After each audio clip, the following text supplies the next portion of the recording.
Hey superstars, it's your best friend Scott, and you know what time it is. It's time for Marker Doodle Monday on a Thursday. Today we're drawing an absolute legend from my bestie, cardboard coach Neil. It's always an honor to draw Hammer and Hank Aaron, so the pressure's on. I gotta get this one right.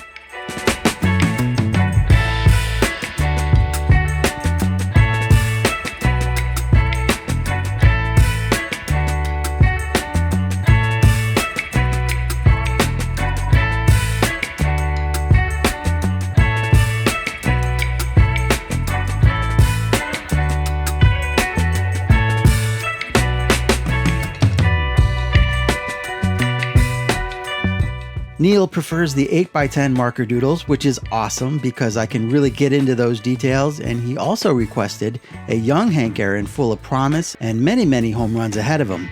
Other than that, I have free reign. I love the photo that I used for reference on this one, and I've tried to draw this pose a couple times before, but I never really seem to get it right. But I'm feeling pretty confident that today's the day.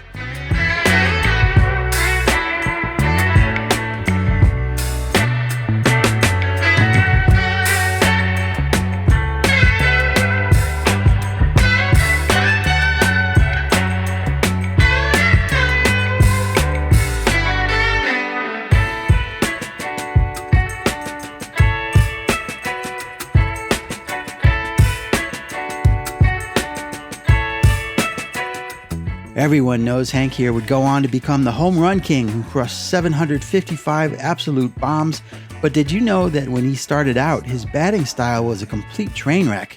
Growing up in Mobile, Alabama, young Hank couldn't afford proper equipment or training. He practiced by hitting bottle caps with broomsticks, and because nobody ever taught him any different, he developed a bizarre habit. He batted cross-handed. If you're a righty, your right hand goes on top. Hank, though, he put his left hand on top. It defied all laws of physics, yet he still cleared those fences.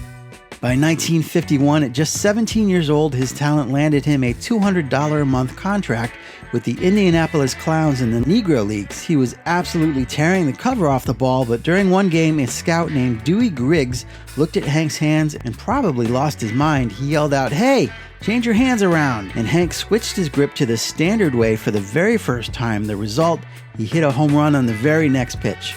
With his hands finally fixed, his legendary wrist snap power was unlocked. Power up.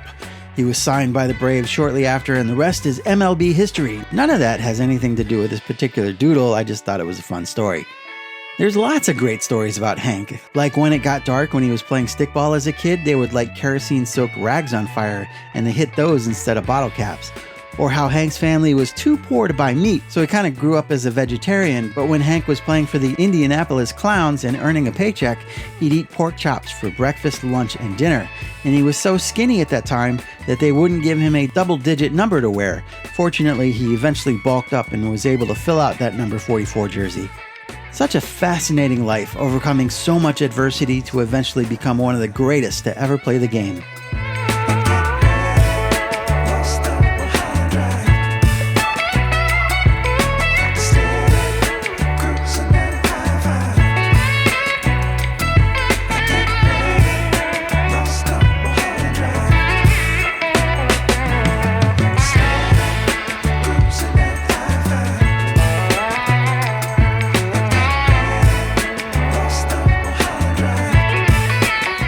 All right, there's Hammer and Hank. I'm thrilled with how this one came out. Big thanks to Neil for sponsoring this episode.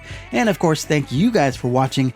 I'll be back next week with some more baseball art. In the meantime, please take good care of yourselves, take care of each other, don't eat too many pork chops, and we'll see you real soon.